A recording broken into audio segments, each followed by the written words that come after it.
So welcome everyone to today's webinar in recognition of World Elder Abuse Awareness Day. This is coming up on June 15th.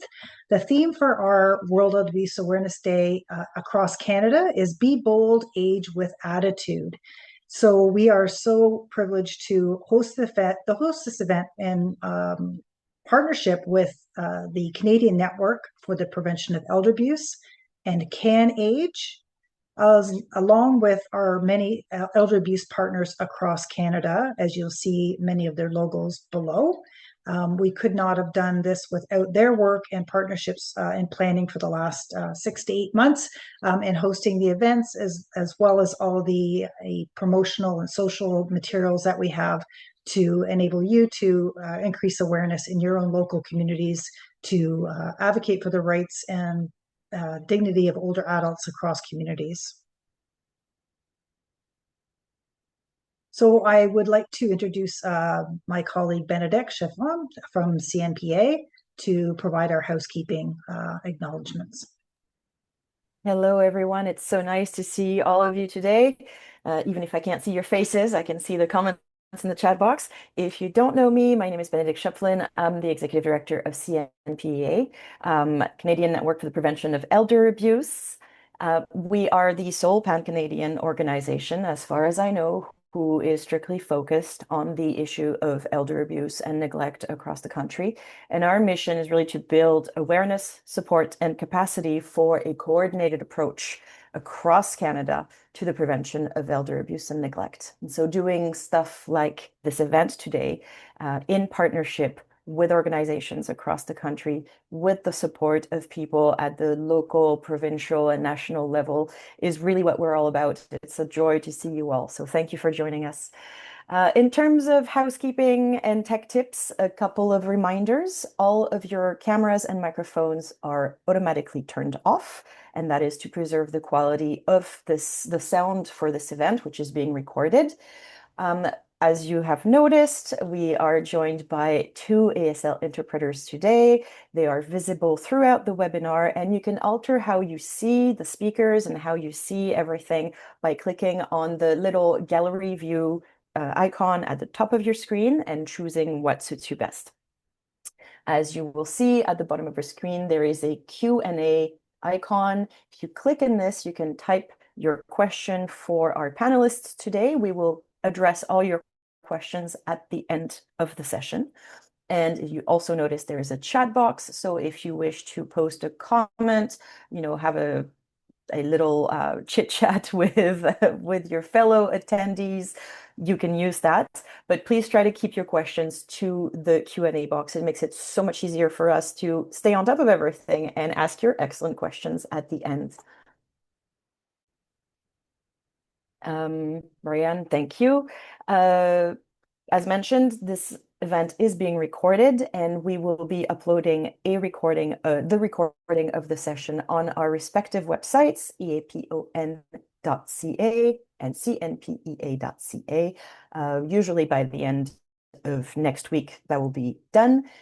And we will also be sending you a brief evaluation survey. I know everybody's favorite stuff to do, but it is very important for us to hear directly from you about what you thought of the event, what we could have done better, what you want to hear about in the future. So please take a minute to fill this out. You'll get a pop-up on your screen, and then also you'll get an email afterwards once the event is over.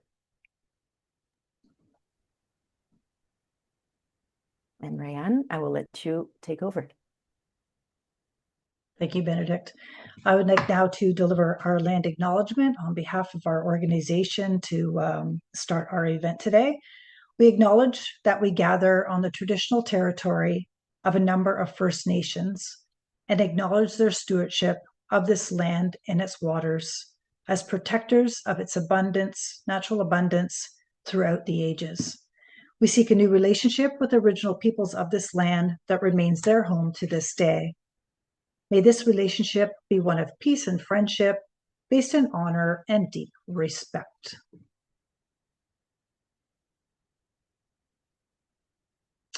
Now I would like to introduce Elder Maria Reed, who is going to provide an Indigenous welcome for our event today. Just a little bit about Elder Maria Reed. She works towards supporting cultural training and reconciliation work and holistic wellness for people, teams, and organizations.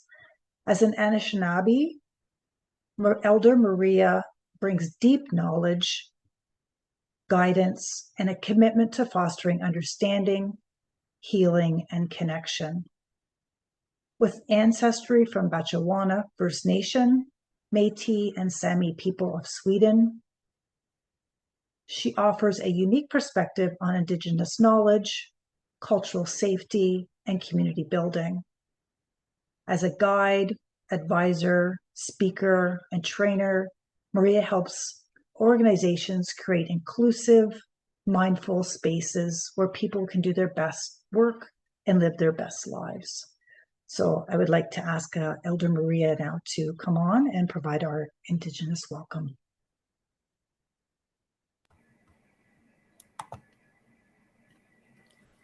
Miigwech Rayan.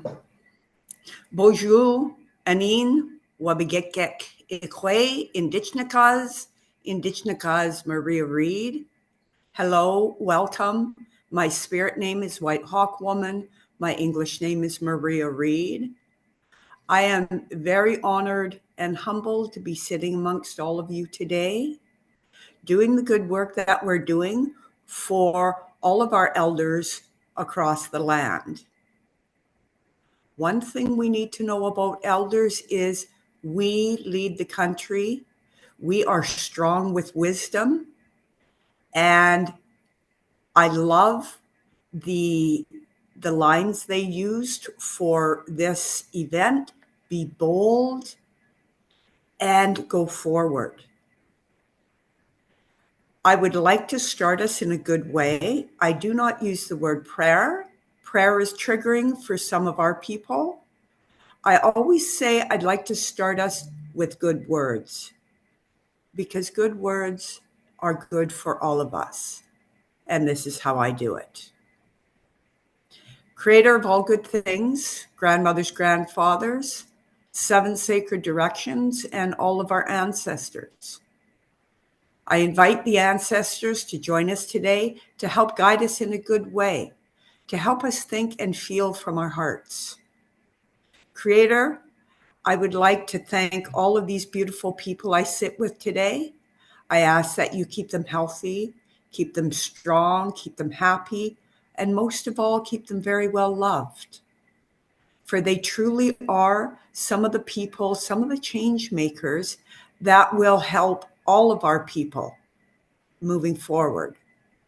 I ask, Creator, that you watch out for all the 2-leggeds, the 4-leggeds, the feathered ones, the finned ones, and even the ones that crawl. For we are all on Mother Earth together, one no more important than another. We walk side by side. Special thanks to our green friends, our plants that provide us with oxygen, clothing, shelter, food, and medicine, and the water that brings us life. Creator, we never want to forget about the children that didn't come home from school, the men and the women that have gone missing and been murdered. And I ask that you send us all the strength, the courage, the wisdom, and most of all, the love to take good care of the ones we have here and now. I would like to thank and acknowledge our Coast Salish people whose unceded territory I live, laugh, love, and work on. And Creator, I ask that you watch out for all the folks that are sad, that are sick, that are hurting, that are grieving, or that are going down the dark road, and help them to find their way back to the good red road. For this is where our spirits are the most joyful. I also would like to send a prayer to my father, who just passed last night, and to all the people fighting all the fires that are going on in Canada right now. With that, I most humbly say, Chi Miigwech, all my relations.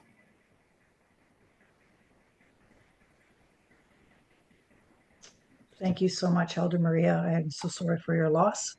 Thank you for coming and attending for our session today. It's very much appreciated and guiding us in a good way for our event today.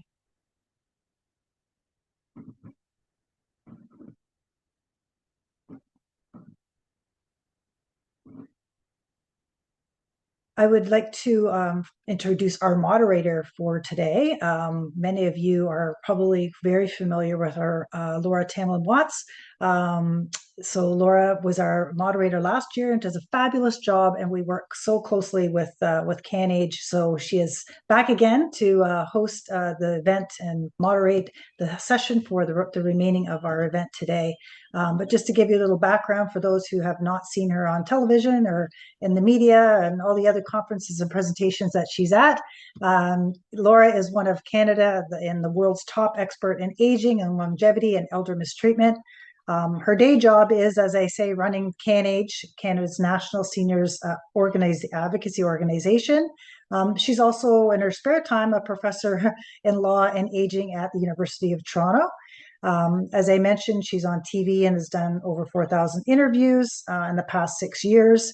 And she just recently wrote a book, Let's Talk About Aging Parents, which debuted at #2, which was behind Sophie Gregor Trudeau's book, as well as Michelle Obama, just ahead of Michelle. So that's quite impressive, and is a bestseller internationally right now. She's just recently came back also from the Vatican, where she presented at the United Nations, at the World Health Organization, and more. So hopefully she's had lots of sleep and is ready to start our session. So thank you so much, Laura, for moderating our session and introducing our panel. But first, I think we have a special guest speaker, the Honorable Stephanie McLean. So I'll turn it over to you to start that presentation and introduce our Secretariat. Thank you. Thank you. What a pleasure it is to share this special day with all of you. We know that for everybody on this event, this week is a busy week. This month is a busy month with Seniors Month and World Elder Abuse Awareness Day. And we have a lot to celebrate. We have a lot to raise up. And one of those things that we get to celebrate is having our new Minister for State, the Secretary of State, Stephanie McLean. And I get the real privilege of introducing her today. And then I'll just give you a little bit of a heads up. Many of you will have joined us for previous years, and you know that we also get to award our annual award for leadership in elder rights in Canada, and our Secretary of State has generously offered to do that. So a little bit of a preview, but I'm just going to take a few minutes for some of you, because the appointment may still be quite new. You may not have had a chance previously to meet our Secretary of State, and we're so thrilled to have her. As another lawyer, I'm always grateful to see somebody who has dedicated her life to the law, and she's done that not just in her current British Columbia area, but many of you will remember that she, of course, was in Alberta, and she served in Alberta as well, and she had a long history in that work, in the service, both in her private work as well as in Alberta as an elected official, and now in this particular work of championing the rights of people who need a little bit more help, who need a little bit more support. And so when we saw that she had been chosen by our Prime Minister to lead the way in Canada with this portfolio, I know that so many of us probably were cheering so loudly you could hear it, Stephanie, from where you were across the country. This is a very special day, and World Elder Abuse Awareness Day is something familiar to all of you. But just before I turn it over to our Secretary of State, I just want to remind you that this is a Canadian experience. While it's international, it comes from the roots of Canada, and created in 2006 and endorsed in 2011 by the United Nations. For me, it is an emblem of what local communities and individually passionate people can do when they get together. With that introduction, I'm so grateful for the opportunity to turn it over to just one of those people, our brand new Secretary of State for Seniors. Over to you. Thank you so much. Good day, everyone. Bonjour tout le monde. It's a privilege to be with you today to honor this year's World Elder Abuse Awareness Day. And I just wanted to give my condolences as well to Elder Maria. I lost my own father in 2008, and so I'm sending you a lot of love and light at this time, and my deep appreciation and gratitude while you're in the rawness of grieving that you're here with us today. I think it speaks volumes to how important this cause is to you, and I want to let you know that I recognize that. I'm also very grateful to the organizers of this event and wish to especially acknowledge the work of Rayanne Rideout of Elder Abuse Prevention Ontario, Benedict Schoflin of the Canadian Network for the Prevention of Elder Abuse, and Laura Tamplin-Watts of CanAge. As I'm new to you, I'll just briefly introduce myself. I am Stephanie McLean. I'm the MP for Esquimalt Saanich-Sooke on Vancouver Island on the territory of the Coast Salish, Esquimalt, and Lekwungen speaking peoples. I saw in the chat there's some folks from Vancouver Island, so I'm very happy to see you here as well. My family and I are very grateful to the Indigenous people who have kept and honored the land since time immemorial, allowing us to enjoy the shores of the Salish Sea, which I do as much as I can. I am humbled to be the Secretary of State for Seniors. It's a very important role. We have an aging population, and we all, with luck, will be seniors, myself included. So many of you are doing really remarkable work as advocates to improve the lives of seniors and protect them from abuse. And I am so grateful for that. And I look forward to meeting and working with you all. And I'm also grateful for your patience as I get settled in. It has been like drinking from a fire hose, but we're doing our best to quickly get our team set up so that we can provide you the service that you deserve. And part of that work for me is learning about the good work that you're doing for seniors in Canada. As you all know, World Elder Abuse Awareness Day is part of a global movement that's aimed at promoting the dignity and rights of older adults and preventing elder mistreatment. And while the movement is global, elder abuse is not a distant issue. Unfortunately, it's here in our families, in our neighborhoods, in our care homes, and online. This is a day to renew our commitment to compassion and activism, which is why I love the theme of this year. And that activism is focused on the security, dignity, and well-being of older people. And while today, yes, is about awareness, it's also about action. And that action is to fight exploitation, emotional and psychological abuse, physical abuse, the denial of rights, and institutional mistreatment. All of these things, they steal the dignity and trust from the very generations who built this country and who are the backbone of our communities. Elder abuse and mistreatment are unfortunately common, far more common than it should be. And we are seeing these cases increase. As our population ages, we really need to confront this reality. And as the Secretary of State for Seniors, I will work with you, with all of you, to ensure that Canadians are safe, that they're secure, and that they are supported as they age. Aging well and fighting socialization are the keys to prevention and response to elder mistreatment. And that is why your new Canadian government has consistently supported communities with investments such as the New Horizons for Seniors grants, which fund thousands of small community-based projects every year, and that I'm really excited about getting to work with. Today and every day, World Elder Abuse Awareness Day, we honor Dr. Elizabeth Podniaks. Her passionate determination and her mission to bring communities, researchers, private and public sectors together to address this pressing issue has made a remarkable difference in the lives of Canadians. And honoring her legacy, I will use her own words. Elder abuse is one of the most hidden and yet devastating problems of our time. Through her leadership, what began as a Canadian initiative has grown into a day recognized by the United Nations. And it's become an annual moment of reflection and responsibility. I understand she passed early last year, but she lives on through the vision that she built, a world where no senior is left to suffer in silence. And this continues to inspire us all. Your new Liberal government sees support and care for older persons as a moral and social imperative.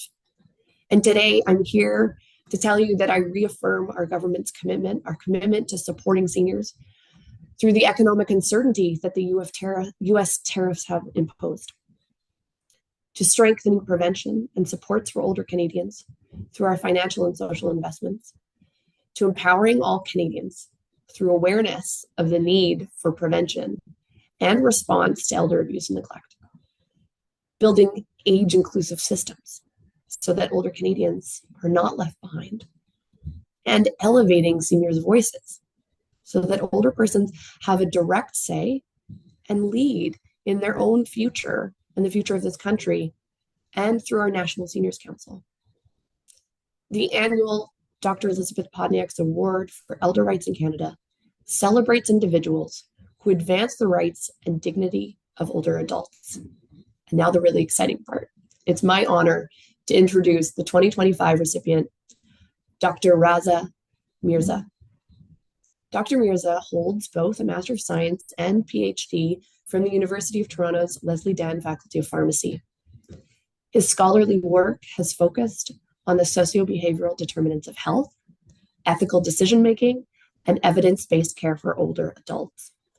As COO of Help Age Canada, he is steering national advocacy and policy development at the highest level. His work spans decades, including the National Initiative for Care of the Elderly. Dr. Mirza's dedication and work has brought together Canadian researchers, students, private sector, nonprofits, and government into closely connected and committed networks. Dr. Mirza is always at the forefront in innovation and is the first to say, let's try it. I love that. Whether it's developing the Canada Home Share program or creating a first of its kind intergenerational classroom between the University of Toronto and local retirement homes, Dr. Mirza has mentored generations of students, inspiring thousands to go into the field of aging. His work has been described as a driving force, bringing older and younger generations together in meaningful, supportive relationships. He is celebrated globally for his cutting-edge research. Here at home, we deeply appreciate his contributions to all levels of government and are proud to call him Canadian. Dr. Mirza, congratulations and thank you for your transformative work. You remind us that when generations share dignity, respect, and hope, we build a stronger Canada. Let's go forward together, committing to a Canada where every Canadian senior is safe, valued, and included. It is my pleasure to hold up this great Canadian. I now have the pleasure of turning it over to Dr. Mirza. Thank you. Okay, thank you so much. I'm just going to take a deep breath. I'm going to say good afternoon, everyone. I'm going to say thank you to the Honorable Stephanie McLean, the Secretariat of State for Seniors, and my sincere condolences to Elder Maria. Thank you for being here with us during this difficult time. And I'm going to get to the second paragraph and you'll understand why I'm going to stumble through a part of this. But I just want to say that I'm really deeply honored and humbled to receive this award today, especially for its connection to the great Dr. Elizabeth Podniak's. And as we come together officially to mark World Elder Abuse Awareness Day, I want to just remind myself and others that this is a truly meaningful recognition for me, not just for me, but for the collective efforts for all of those who are working tirelessly to secure the rights, dignity, and respect of older persons everywhere. And these individuals include my dear friends and colleagues, Laura Tamlin-Watts, Kahir Lalji, Marta Hayek, Rianne Rideout, Gregor Sneddon, Benedict Schoflin, Drs. Esme Fuller-Thompson, Meta Grenier, and David Burns. What I know is that I'm sure we can all agree that older adults deserve to live in homes and communities that value them, protect their rights, and ensure their voices are heard and respected. Sadly, this is not necessarily the case. And as the Honorable Stephanie McLean just stated, it is not an issue that is distant from us. And I must admit that most of the work I engage in with regard to elder abuse, mistreatment, and neglect is personally motivated. And it is connected to the death by suicide of my grandfather 20 years ago. He was a victim of abuse in his own home by someone he trusted. And he never told anyone, not his clinicians, not his family, not his neighbors, not his friend. And what he was experiencing, he only told one person, one of his close friends. He was a widower and died 12 years to the exact date of my grandmother's death. To the one close friend that he did confide in, he told them three things. And I really hope that you think about these three things, because I know that you'll have heard of these things as well. He said, I don't want to be a burden to anyone. I no longer feel a sense of belonging or community. And I wake up in the morning and I question if I really have a role in this world. And I want to say that over the last 20 years, by working in the field of aging, I've also come to learn that my grandfather's story is a similar one to that of many older adults across Canada and the world. I hope today's event with this esteemed panel of speakers is productive and strengthens our commitment to continue to advocate for inclusive policies, awareness, and actions that prevent elder abuse and build supportive environments, whether they're institutional settings in our community, and so that aging populations that we are all part of feel a sense of belonging and feel a sense of community. I share this honor with my incredible colleagues at Help Age Canada and the University of Toronto, our gerontology students, advocates, the countless CBSS organizations doing the work in our communities, and especially with the older adults themselves, whose resilience, tenacity, and wisdom continue to inspire me. Thank you for this recognition. I know there's a lot more work to be done, and let's remain united in ensuring a future from elder abuse for everyone, a future built on respect, equity, and dignity for all generations. Thank you so very much. Raza, thank you. Thank you for everything you do. I hope you can see the comments here. You have spent your entire life dedicated to supporting people in this field. And thank you so much for sharing that personal story. I think you can see that World Elder Abuse Awareness Day is personal. It's personal and it connects all of us together. And may his memory be a blessing. And I am sure that your entire family has got to be so incredibly proud, particularly as you celebrate Eid, to know that your life's work is seen and recognized by Canadians across the country and from our highest levels of government. Your advice, your wisdom, your generosity, your leadership, your quiet mentoring of generations has really made so much of the community that you're seeing here celebrating you today. Thank you for everything you do. At this point, I get to not cry and let Raza leave, and I get to pull in the other folks who are our panelists today as well. And many of you will know the folks that we're going to be introducing, but I'll just ask our speakers to take the stage, and that will involve, but I'll ask them to join in order so that you can celebrate each one of them. So first person I'd like to invite to the stage is Laura Kadawaski. And Laura is a specialist. She focuses on research and knowledge mobilization for Healthy Aging Department of the United Way in British Columbia. I've had the pleasure of knowing Laura for, I don't know, a very long time, since she was a student. She has been working tirelessly through the United Way, but also across other communities to bring forward often that community perspective and connect it with the needed resources. She's a PhD in gerontology for Simon Fraser University as an adjunct professor as well in the Department of Gerontology, also at Simon Fraser. She has been also a leading force in supporting the work of the Canadian Coalition Against Ageism. And there's corners and corners and corners of your desk, Laura, and I know that you inhabit all of them. The next person I'd like to invite to the stage is Dr. Satya Brink, and she is an internationally known learning and education policy researcher.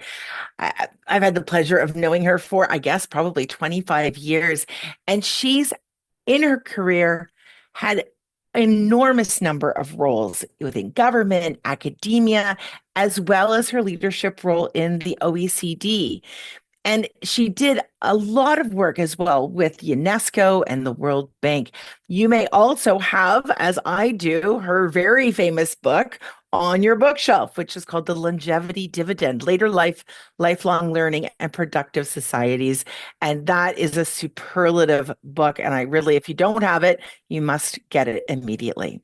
The next person I'd like to invite to the stage is Katie Sawyers, and she has her role as the coordinator of age-friendly communities, particularly with the Caledon project, and she's working in that community. She's got almost a decade of work supporting older people in her community in Caledon and the area as well with that age-friendly coordinator role. But I can tell you, she is also a person who inspires and connects community resources, not just in her own age-friendly world, but really in the development of community. And you'll see her coordinating with local services, working and supporting partnerships across all kinds of sectors as well. But she also holds very senior leadership roles. She's the co-chair of the Southern Ontario Age Friendly Network. She's a municipal representative on the Pan-Canadian Age Friendly Reference Group. And you will also see she's been incredibly active in her contributions through community engagement collaboratives as well. She has a degree in sociology from the University of Waterloo, as well as a social service worker diploma from Sheraton. And I think that information engaging those two types of backgrounds really not just serves her work, but serves us all in understanding the touch and feel of the work that's needed in communities, as well as that more intellectual and academic approach. And of course, no introduction, Dr. Raza Mirza as well. And we're so delighted that he is here. You've heard a little bit of his role as well. And we're so thrilled that Dr. Mirza is here to help celebrate this work. Okay, with that, let me set the stage. Every year we put together some kind of key theme, and I love this year's Aging with Attitude. It's empowering, it's a little bit fun, it allows us to take back some of those frail narratives. Frailty is a real thing, but it's a condition. It's not something that is necessarily part of a natural aging. And in fact, it's a stereotype. We often also are pushing back against our ageism frameworks, whether that be within institutions, within that be government policies, media representations, and otherwise. So our Aging with Attitude discussion, I think, is a really fun opportunity to do that. In setting our stage today, you're going to see that we have individuals, we have folks here who are advocates and professionals, they're leaders in their community.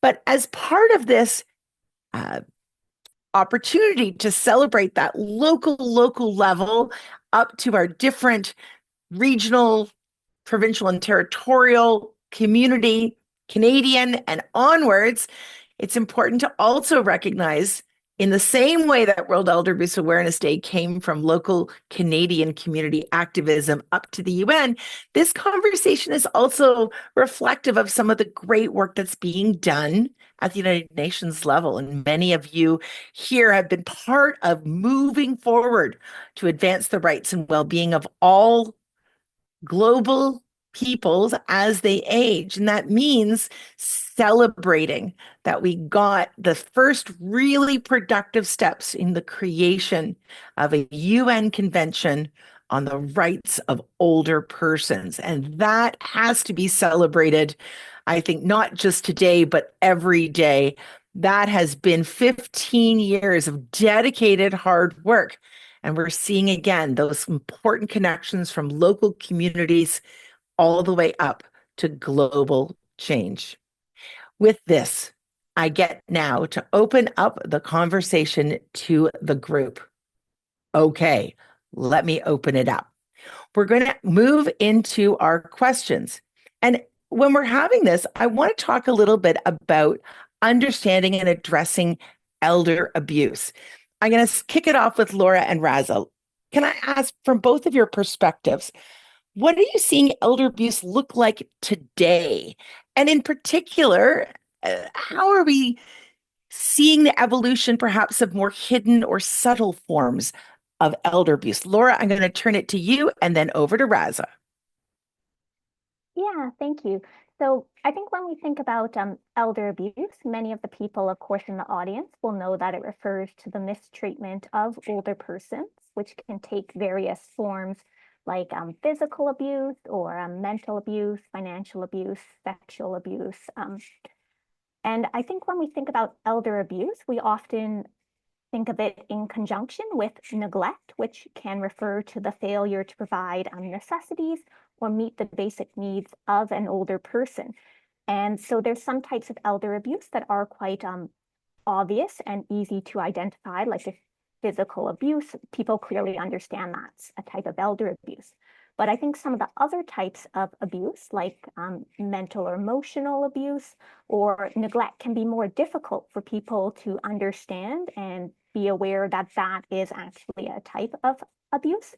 And so I think there's a key need for education around that in our communities. Thanks, Laura. How's Yeah. that? You want to build on I that? would, What yeah, are I you was just going to seeing? build on Laura's point. Well, what I'm seeing is not a lot of change.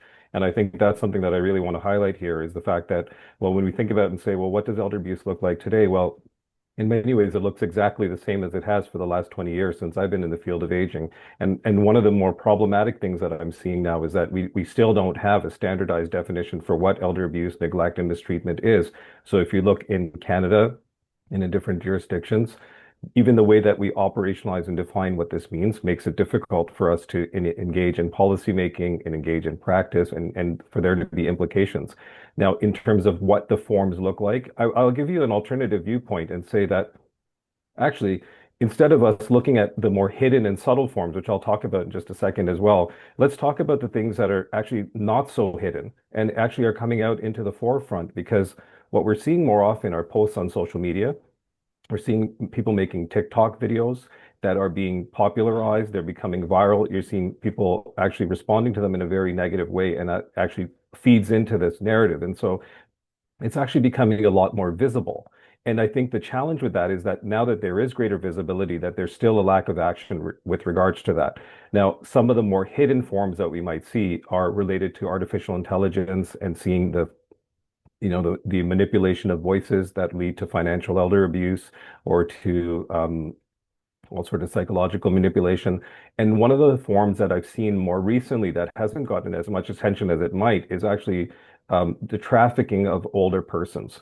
And trafficking of older persons with regards to exploitation related to caregiving, exploitation with regards to their benefits, and actual sexual exploitation as well as part of this. And so these are some of the things that we've seen as subtle forms. And one of the final points that I will say is that, and as the Honorable Minister had also suggested, is that there is a greater emphasis on organizational abuse and institutional abuse as a category of abuse that's evolved from the last a little while as well. Yeah.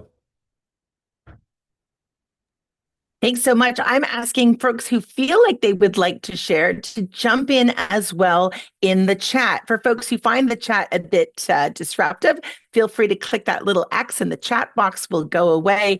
But one of the next questions we're really trying to focus on is how can we begin to shift some of those narratives? And maybe I'm going to kick this back to you, Laura.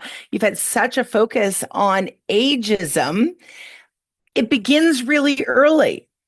How do you think that we can work with our younger generations to help to reframe some of those existing ageist perspectives or stereotypes so that we can actually start to profoundly move our younger generations away from ageism and maybe perhaps get them to be advocates for a more age-inclusive environment? Laura, kicking it over to you to kick that off.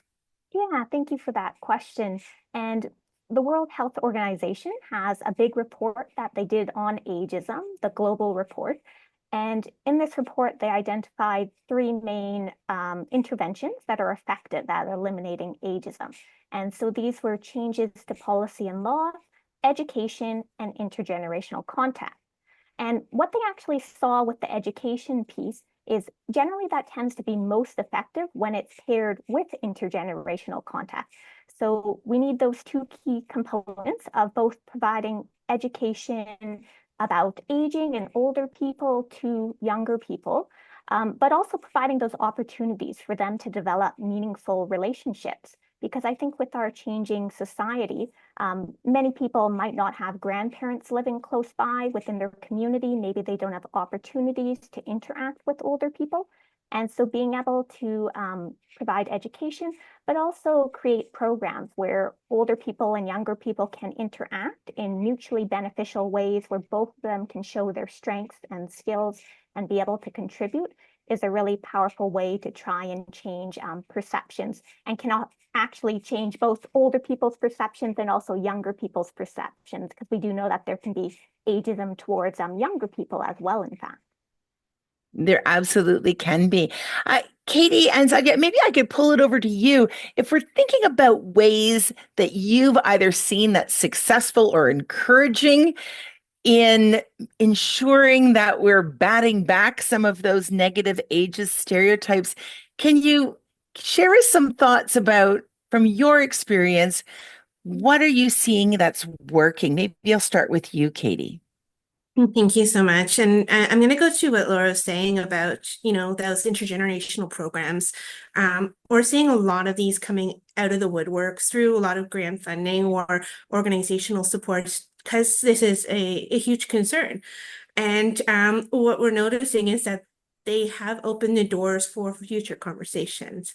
And they're taking away that this misunderstanding of each other, and how the language can be different, or how the experiences can be different, and some programs particularly that I've seen that have been super effective. One of our local ones have done a kind of a storytelling program where youth interview the older adult and they learn about their life experience. Well, there's that connection. There's an understanding of like, okay, this is what they've gone through. They've gone through some things that I never have to experience, thankfully, because they had to experience it in their past lives, like wars or, famines or whatever their experience was. And then the youth are able to learn from that, to ask open questions without any sort of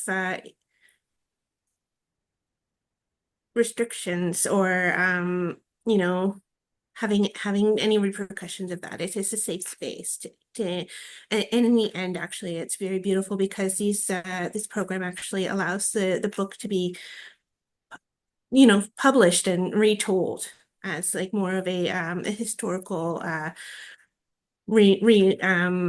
piece for the individual who's telling their story, if that makes sense. But we're seeing a lot of these things happening in different forms. There's not enough of them. There's still a lot of these challenges, and we need to see more of the funding and supports for these type of programs, because it does work. It does make a difference, and it definitely is something that we need to support for sure.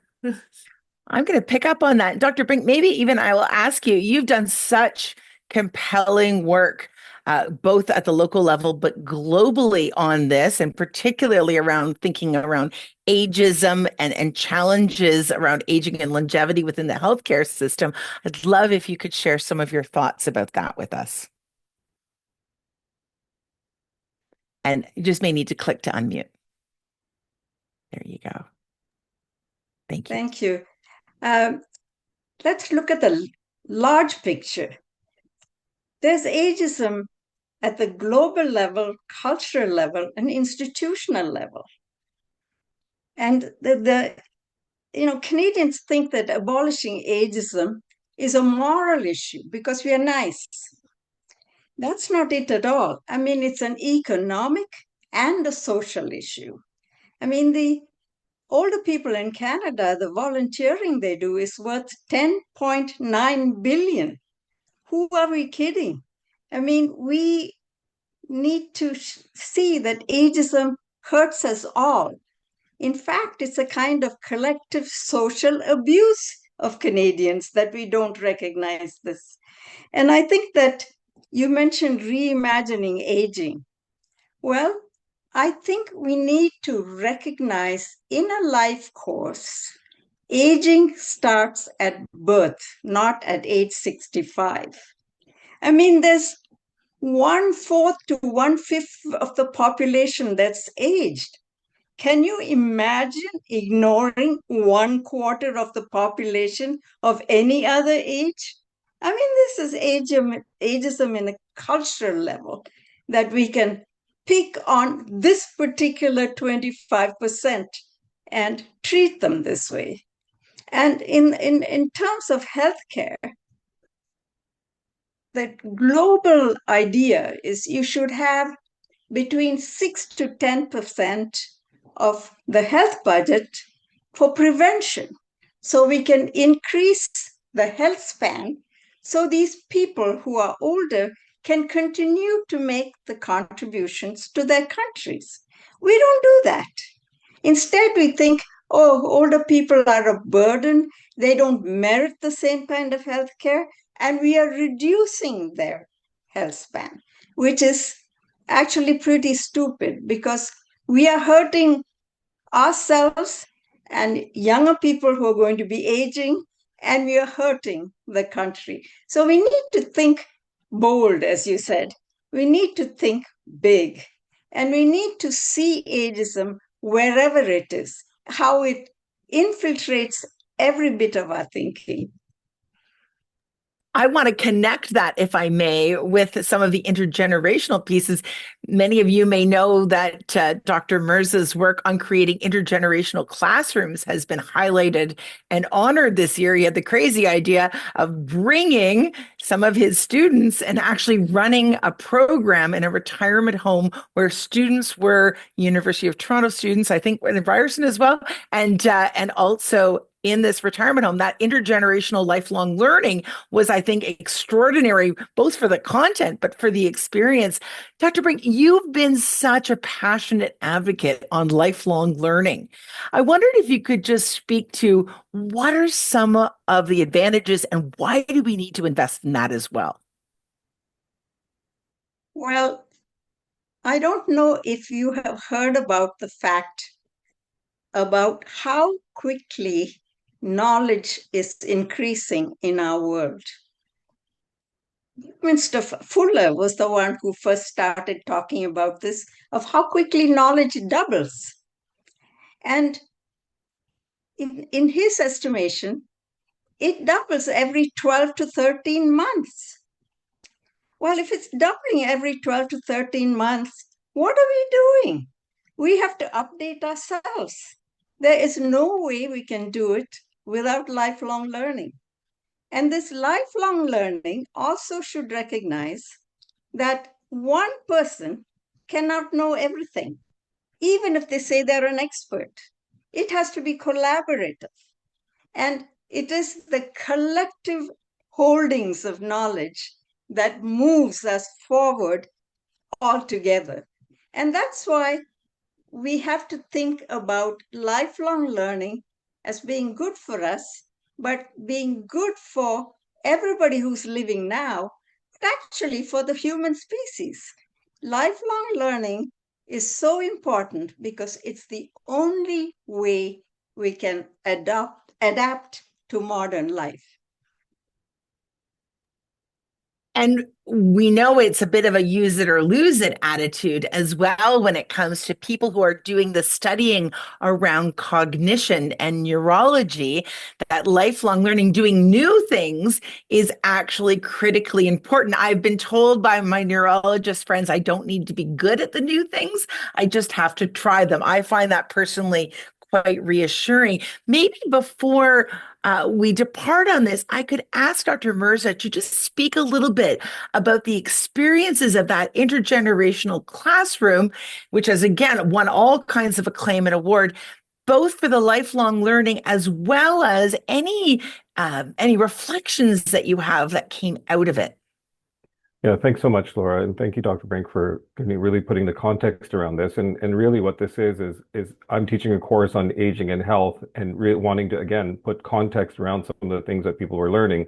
And so, a few years ago, with the support of our director, Dr. Esme Fuller Thompson, I suggested, is it possible for me to take the course that we teach on the university campus and bring it into a retirement community at Christie Gardens, to enroll 25 of the older adults into the classroom, and they would learn together with the younger students as well.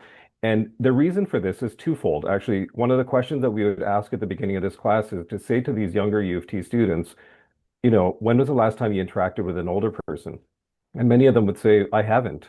And why would I? And we would ask them questions like, what is an age you think a person is old? And they would say things like 30, 40, 50. And we'd ask them things about, what are words you associate with growing older? And they'd always be very negative. And so we brought them into this classroom. And the other thing that I will say to you is that students who were 24, 25, and 30 were asking me questions and saying, do you think I'm too old to be an undergraduate right now? And so I said, you know what, let's populate this class with people who are going to be between the ages of 19 and 99. And it's been a wonderful experience. People have made lasting, lifelong friendships. And I would say that it's really focused on mutual benefit for both the older adults and the younger folks as well. And we'll be continuing the class as well in the fall at the University of Toronto. So yeah, thanks for giving me the chance to talk about it.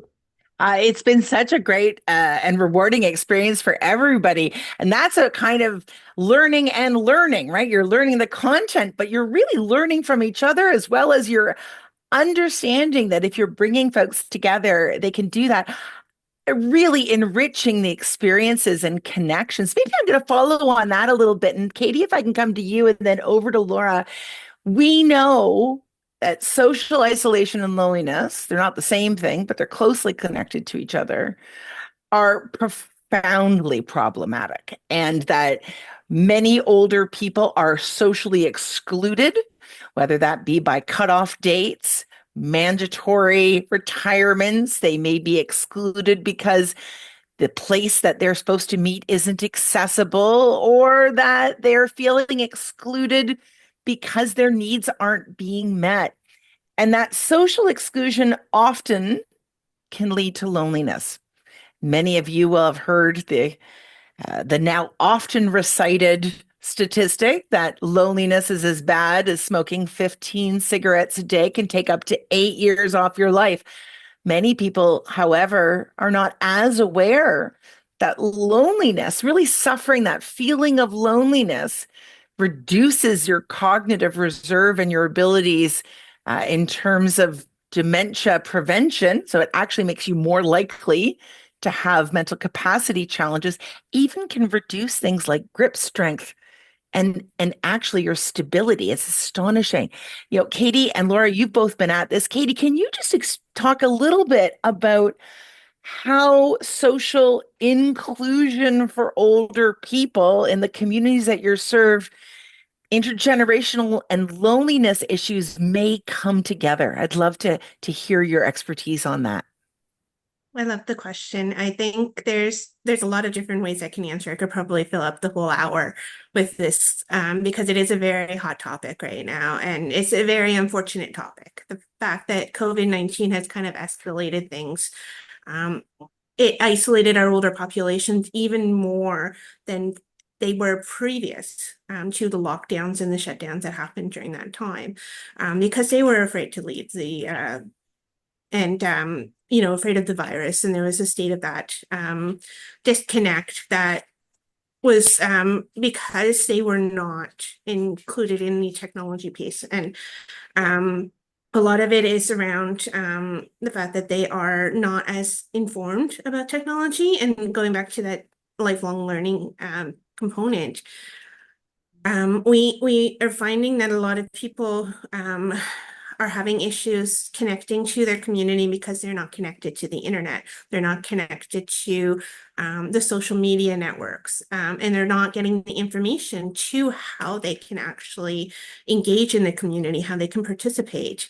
A lot of the younger generations don't see the value of paper or print materials that we used to have, like newspapers. While this older generation still finds that as like the key source of information. So just really making that clear that we still need print papers when we're promoting some of our activities or resources, can definitely help support these individuals to become more connected.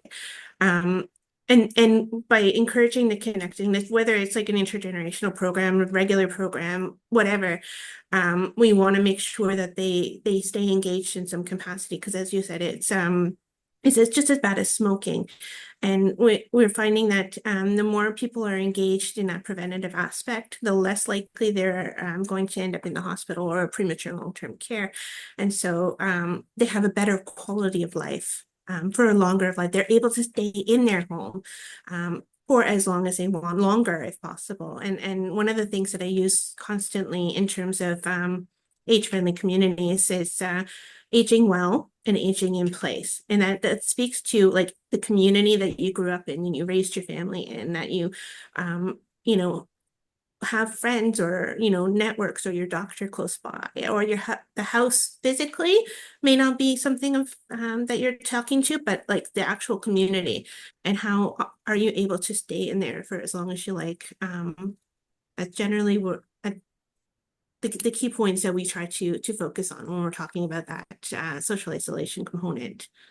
And when you're really working to bring age inclusion and age friendliness into your community, can you share maybe one or two little success stories that you've seen where maybe somebody or a smaller group and community members kind of got reconnected, and what happened to them?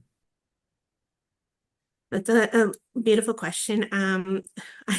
There's so many wonderful things happening, and we have a lot of great programs that are happening through our community libraries, which were on pause in person for a while there, but we've noticed that they've really started to come back. And especially this month with Seniors Month, we have hosted a lot of special events, free events for our residents that have just been phenomenally attended to. We have something that's called like an afternoon strawberry social. It's just music. It is just strawberry cake. It's just an afternoon of fun. And we get like over 200 residents in our small community to come out to this. So it's a beautiful thing to see that people just want to come connect and, you know, have fun with it. I love a strawberry social. It's strawberry season right now. I'm hungry just thinking about it. Someone actually also shared with me their experience of just having a yard sale. They actually didn't really necessarily need a yard sale, but they had lost connection with their street. Just because families had changed and moved and folks had come in and out.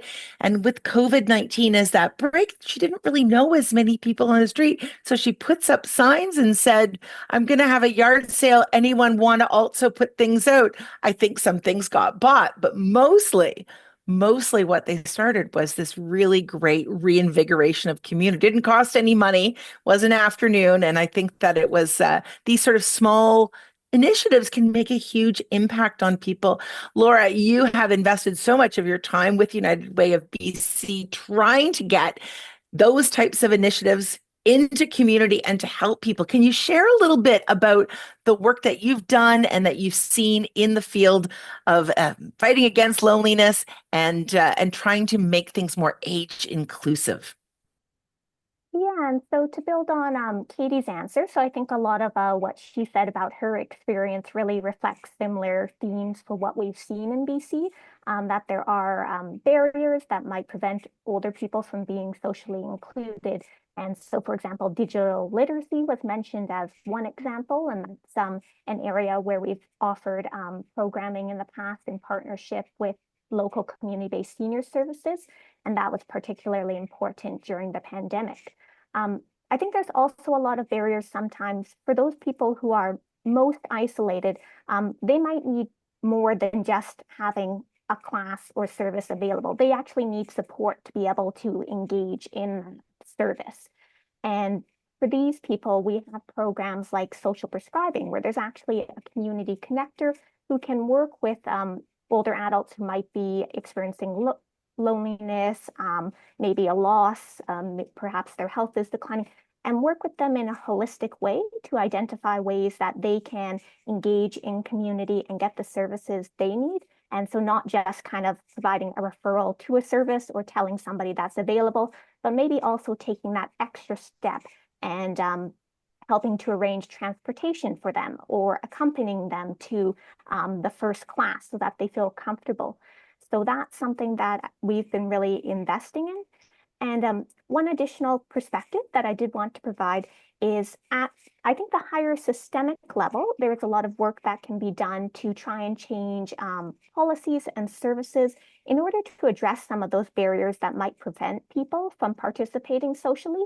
For example, if we think about transportation, lack of public transportation is a huge barrier in many communities, particularly in rural and remote communities. So it's important to think about, of course, trying to create services to address that, but also engaging in advocacy. And I think that's also an opportunity for that intergenerational connection as well, because we do see that there's a lot of policy issues that I think affect not only older people, but also younger people as well. And so I'll just end by giving one example of something that I thought was a really cool advocacy initiative that was done in the Lower Mainland. And there was actually some older adults and young students. And so what they did was they wanted to show the gaps in the public transportation system. And we know that, of course, older people might be more likely not to drive because with age, people are more likely to give up their driver's license, and younger people, of course, might not be able to drive yet or don't have access to a car. And so what they did was they rode together to different locations that older and younger people might want to go on public transit, and then they timed it and showed how long, for example, it would take to get from their home to the hospital or to a school or another location. And so I thought that was just a really beautiful example of intergenerational connection, but then also the intergenerational advocacy that can address some of the barriers that both older people and younger people might face when they're trying to be socially included. I'm going to jump into that and talk about a group that we don't always talk about. We talk about women often in aging. We live longer. We still are providing more care. We're more financially vulnerable. We don't always talk about the loneliness of older men, which is one of the most profound groups in terms of suicidality. And that is directly located between social exclusion and loneliness, and again, between loneliness and often suicidality. And I'm not saying that those are the only reasons. I'm very aware that it's a much more complex situation. But if folks ever want to hear about some stories about that, I'm adding the link for Men's Sheds Canada in here as well. And you'll see on that some really profound stories, which are men saying, like, I was going to kill myself because I didn't have purpose, because I didn't have the connection. And the Men's Sheds program was one way of engaging in community. Raza, I know that many of us have been involved with the Men's Sheds movements, but maybe I could just ask you to share a little bit about your experience with this. And Katie, maybe I'll afterwards ask you to share, are there other types of initiatives that you're seeing in your age friendliness that you would like to see rolled in to advance social inclusion for older people that are not yet there? So Raza, over to you. What have you seen with Men's Sheds as an example? Well, I've seen there's been real enthusiasm around men's sheds and the men's sheds movement, and it's been a proven effective solution internationally, and it's now spreading across Canada through the Men's Sheds Canada group, and you'll see their link in the chat as well. What I will say is that men's sheds have really been instrumental for helping people through life transitions and life.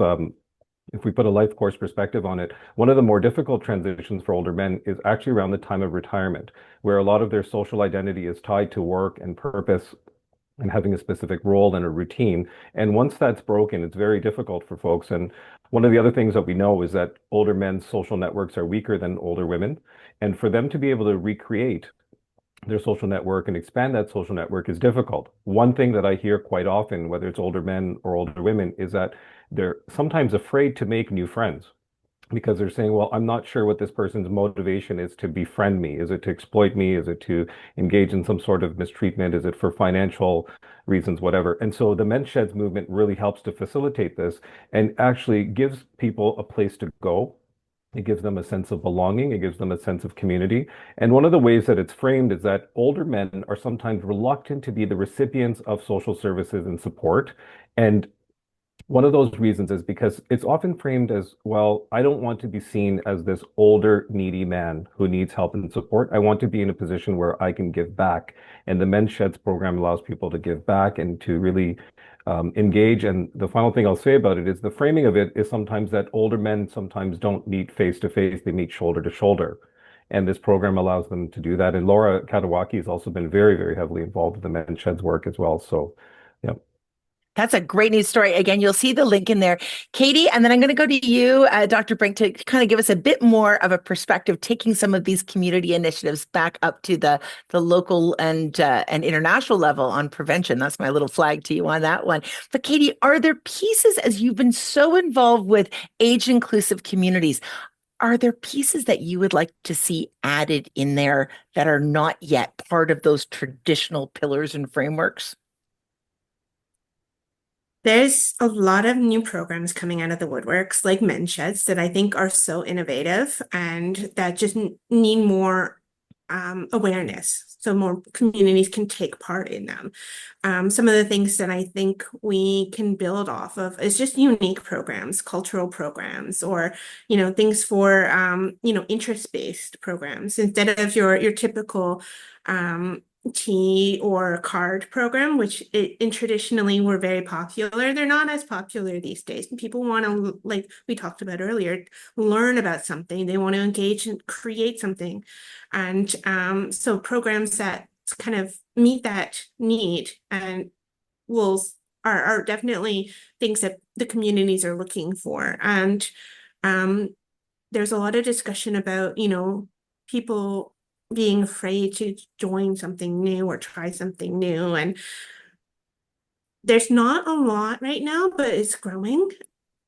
Those buddy type programs or social prescribing type programs that, have that hand in hand to help them get out the door into the actual community programs. And once they're connected, they're privy to a whole variety of different things. It's really, you don't know until you know what's available to you.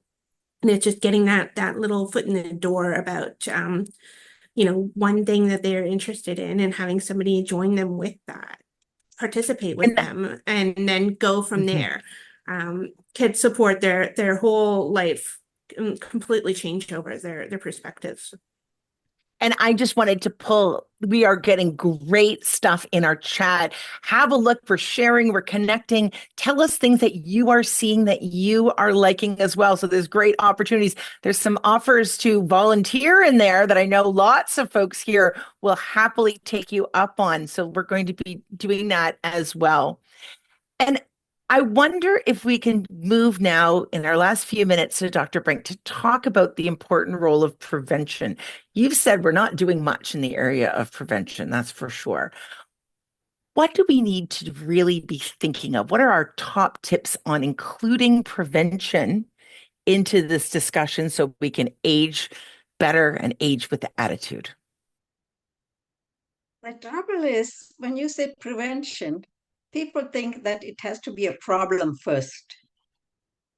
Well, what we need for prevention is the idea it's to build health, not because you have a problem, but you want to build the culture that improves your life, not to say you're failing and therefore we need to prevent something. And it can be something. We live in a terribly age segregated society. You go to the library, they have book reading for children or book reading for older people. Or you go to Aquafit and for either children or it's for older people. Why should this be?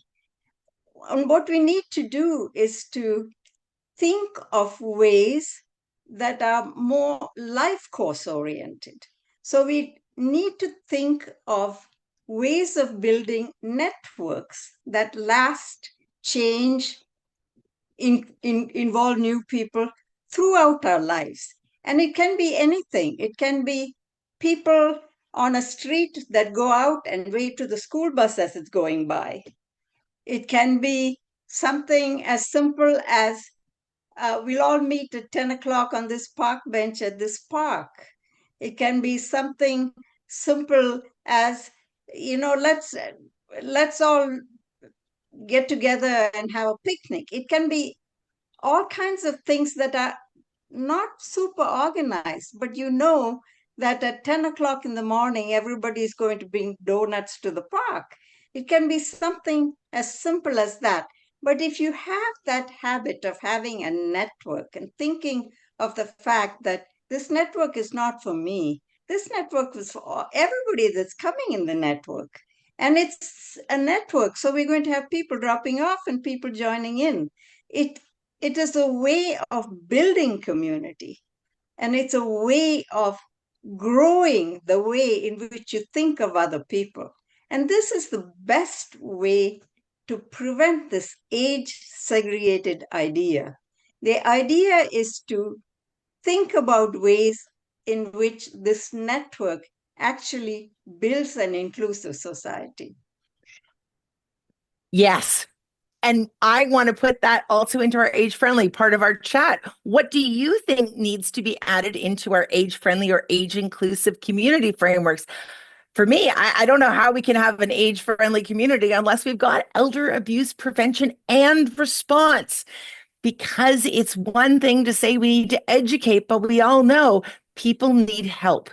And we actually, in my view, need to have communities of people who have the not just skills, but the funding and an ongoing mandate to actually support and help when people are in need, as well as bringing those community hubs together. I think prevention, vaccinations is one of my key areas.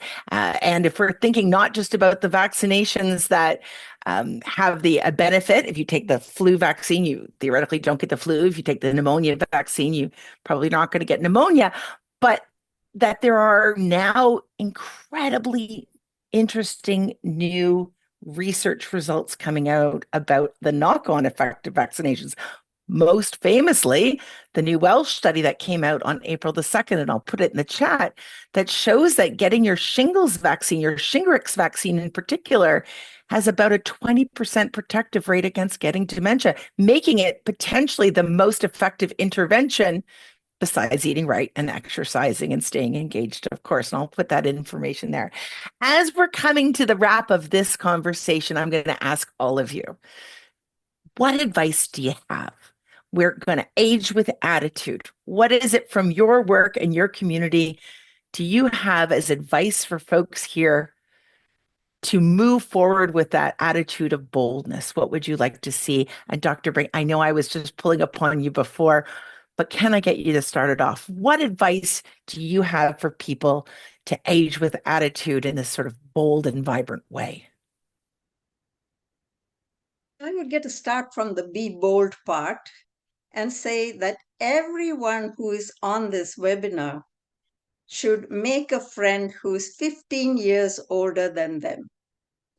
And I think that it'll be a way in which you speak for yourselves, but you support each other.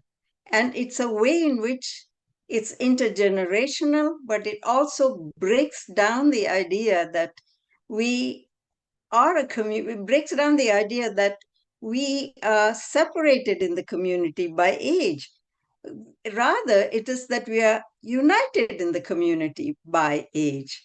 And I think that this kind of partnership idea across ages is a wonderful way to really age with attitude, no matter what age you are.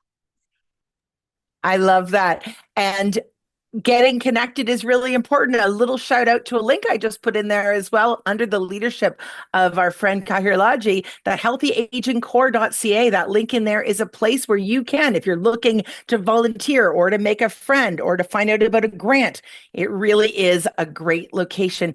Laura, what advice do you have to age with attitude, to age boldly for the folks here today? Yeah, so my call to action would be that I would encourage all the people on the call to join the Canadian Coalition Against Ageism, and perhaps we can put the link to it in the chat. Many of the presenters here, and also I see a lot of people in the audience already are members, but this is a nationwide social change movement that's been established to eliminate ageism against older people.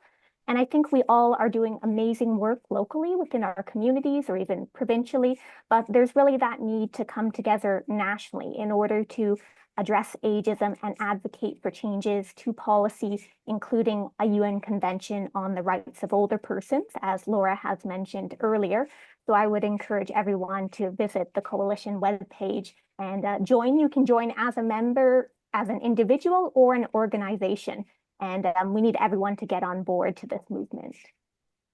I love that. Again, your links there, the Canadian Coalition Against Ageism, and great advice on how to get connected locally as well, including dog conventions from Rick. I think that's a great idea. These little things can make a big difference and get you out walking and moving and talking to people as well. Katie, for you, what advice do you have for people? What's your call to action in this area? My one thing that I always tell people is just be respectful and be engaged.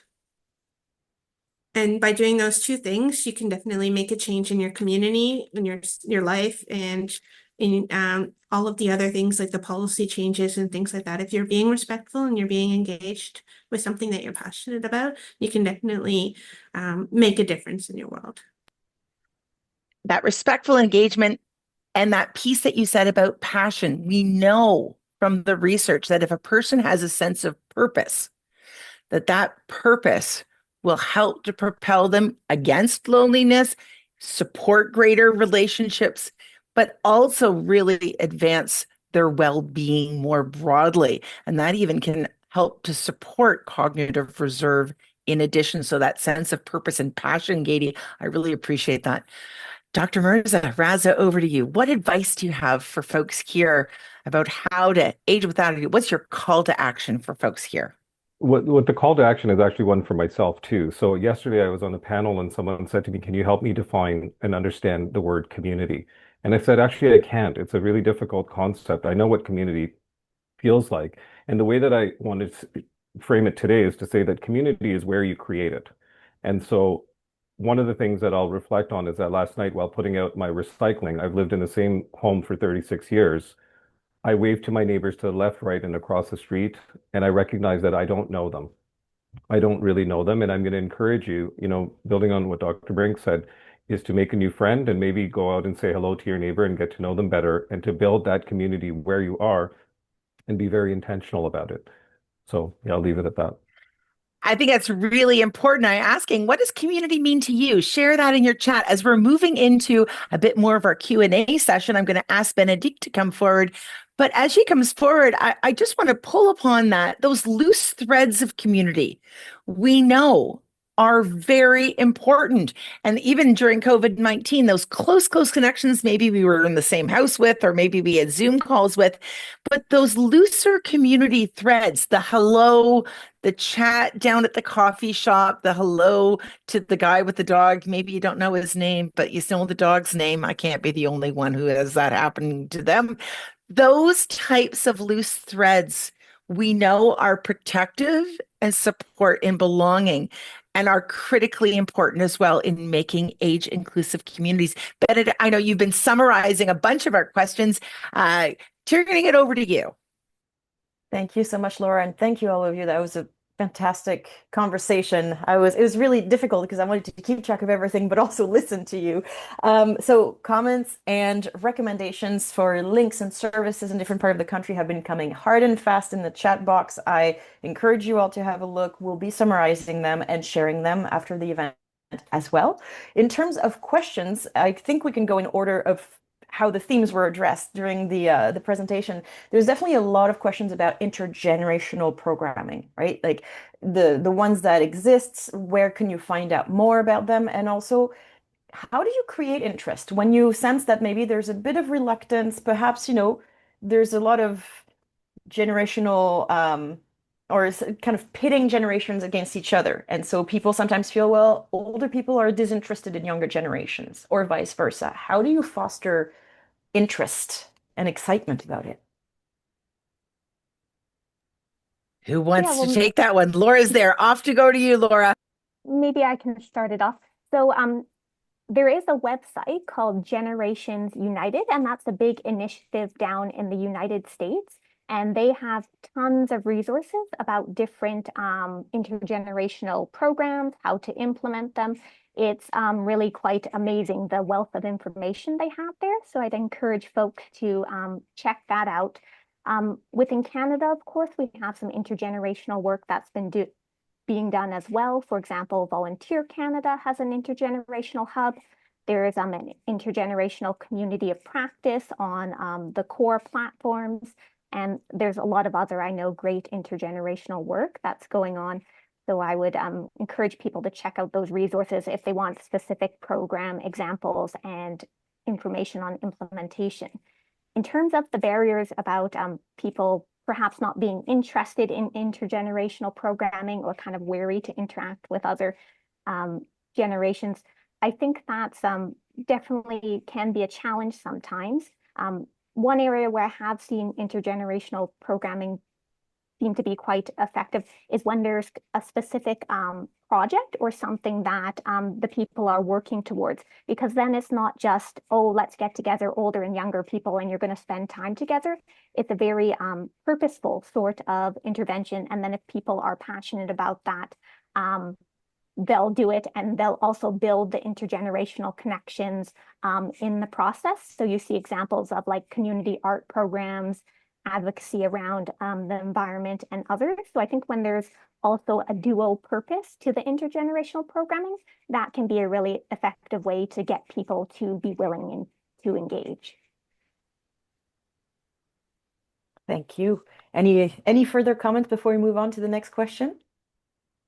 Well, I can just say the two most interesting learning experiences for me was when I had to interview a 12-year-old.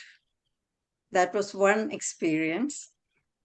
I think that we both learned a lot during that experience. And the second was when I was checked out of the library like a book, and when a person sat opposite me and had a conversation with me. So there are different ways in which we can manage this process of intergenerational exchange. And it doesn't always have to be controlled or, having a rented space or anything like that. Thank you so much, Dr. Brink.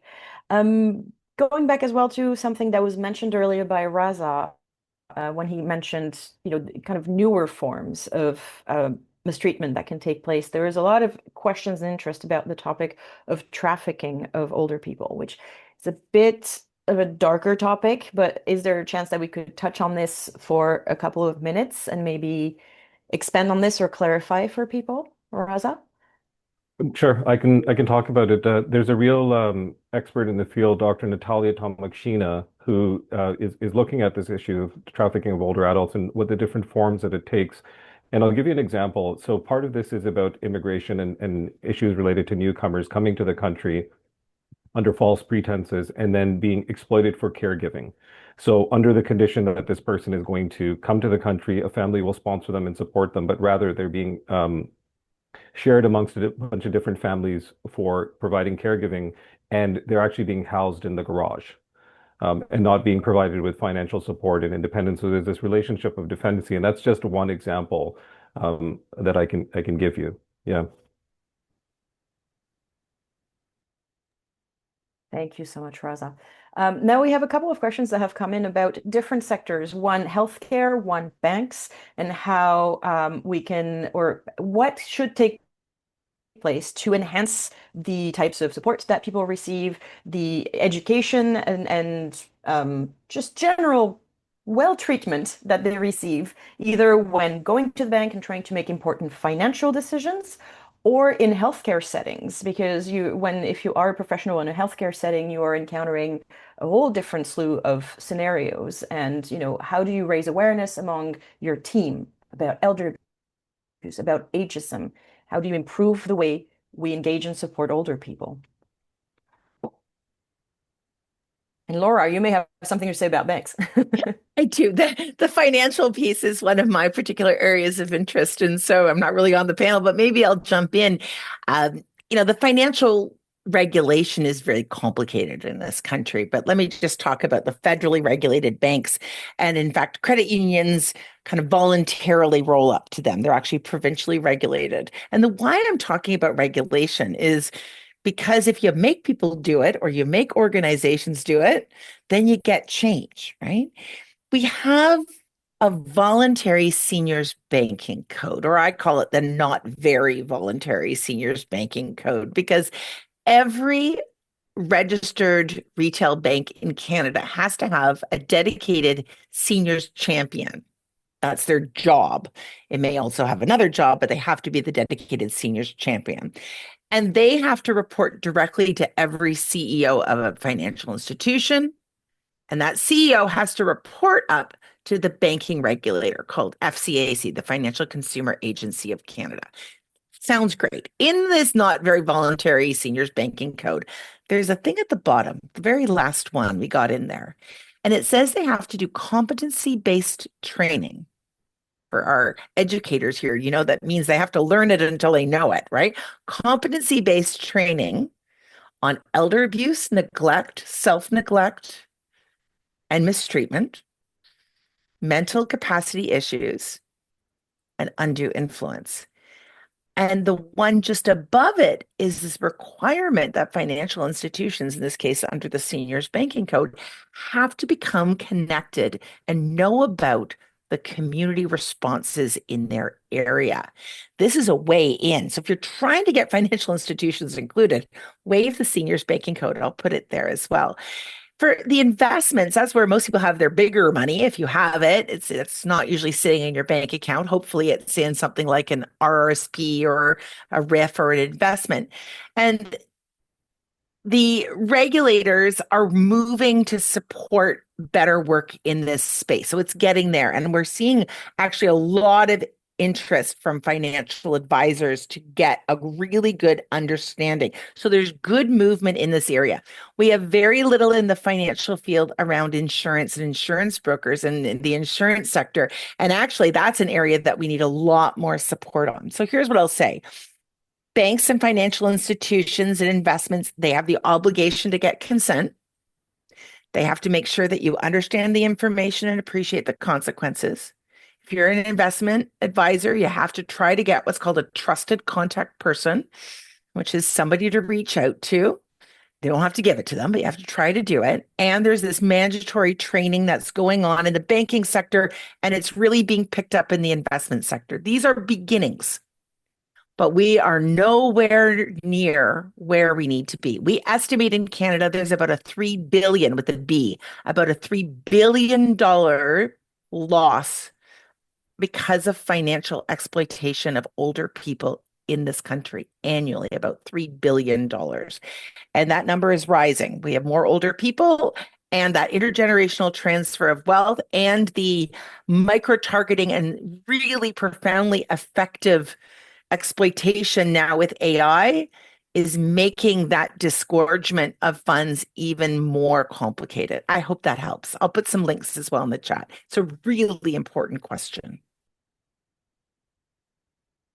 Thank you so much, Laura. And I've responded to that question directly by typing. But yes, we will be curating a list of the many, many resources that have been shared today, and we'll make them available along with recording. So if you did not catch all of them, don't worry, you'll find a list to walk you through everything.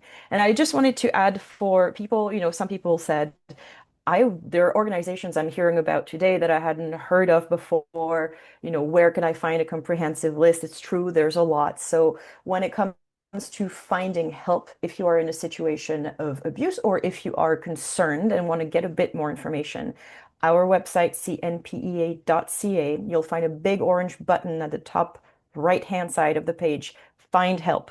Click on that, and we have broken down resources by provinces and territories, and that should be a good starting point for any of you. And I would say if you are in the Northwest Territories, British Columbia, Alberta, Manitoba, Ontario, Newfoundland, Labrador, you do have a provincial elder abuse prevention network. These organizations do a phenomenal job of providing education, in-person workshops, resources on our websites, events. So do check them out. Again, we'll make that list of organizations available because you can find so much there. And that's also another way to build community. Or perhaps if you're in an age-friendly community, connect with them and see if you can roll those two efforts together into one coherent step in the right direction. So I think I'll stop here. I'm not seeing any further new questions coming in, but I do also believe we're almost at the end of our event. So Ryan, if you want to join us again. Thank you, everybody. What a great panel that we've had. So many comments in the chat box. I couldn't keep up to everybody with your great comments today. So thank you for sharing. And I'm just sorry, I'm just trying to share my screen. Can you see my screen? Yes, we can. Yes, you can. Oh, no, I just turned it off. Sorry. I did want to just share the links that have been posted in the chat box. I will, Benedict and I will post all those on the website because there was so many connections and comments during the presentation today. So we'll make sure that we do capture that so you don't miss them. This is just another incentive to join the Canadian Coalition Against Ageism, as Laura had mentioned, to get involved, and Dr. Satya Brink, the work that they're doing to keep involved in around ageism, and the work that they're doing. They have some campaigns that are coming out. So if you connect on social media or join, that would be great as well. We do appreciate all the panel's time today. Again, congratulations to Dr. Raza Mirza for your award, for the Dr. Podniks Award. Much well deserved for all the work that you do, not only within Ontario, but across Canada and beyond. So thank you for that. And thank you, Laura, for moderating today. We do appreciate you doing this again, such enthusiasm to bring all these conversations to light and getting people engaged in this important conversation. And hopefully we've inspired people to age with attitude and age and be bold and get out there to do more positive work in our communities, to collaborate and work together to get to know our neighbors, as Rosa has mentioned. There's so much more to do, and keep connected. Here's the partner agencies if you're looking for further information about the organizations across Canada that were involved in collaborating. FARFO did their presentation, and RPMFO did theirs yesterday. So there was a Francophone WEAAD event yesterday. So we will make connections to that event as well. And lastly, as all organizations, if anybody's interested in supporting that work and continue the work that we do, please feel free to support our efforts to make a difference. That really does contribute to the work that we can continue to help and promote the prevention of elder abuse across Canada. Just one last reminder around evaluation. As Benedict mentioned in the beginning, we will send a follow-up. There's a link that will show up when you sign off. If you can just take 1 or 2 minutes to give your feedback, we would really, really appreciate that as well. So again, thank you so much for joining today. Again, if you haven't looked at some of the materials that we have for WEAAD, it's still a few days away, so you can look for social media contacts on our websites. For the posts, we have pre-made posts that you can put out as well. So again, thank you, everybody. Any last words, Laura or Benedict? I'll turn it over to you. I just want to take a moment to thank Benedict and Rayanne, who are really the backbone of this. They're working every single day to support the rights and well-being of all Canadians and to keep Canada a safe and productive place for us all to age. They really deserve the credit here, and they work tirelessly, as do so many of all of you, every day to make sure that WEAAD's not a one and done, but something that we incorporate into our lives and into our age-friendly communities. Thanks, everyone. Thank you for Thank coming. you. Have a great day. Thank you to the interpreters as well. They did a great job. Thank you.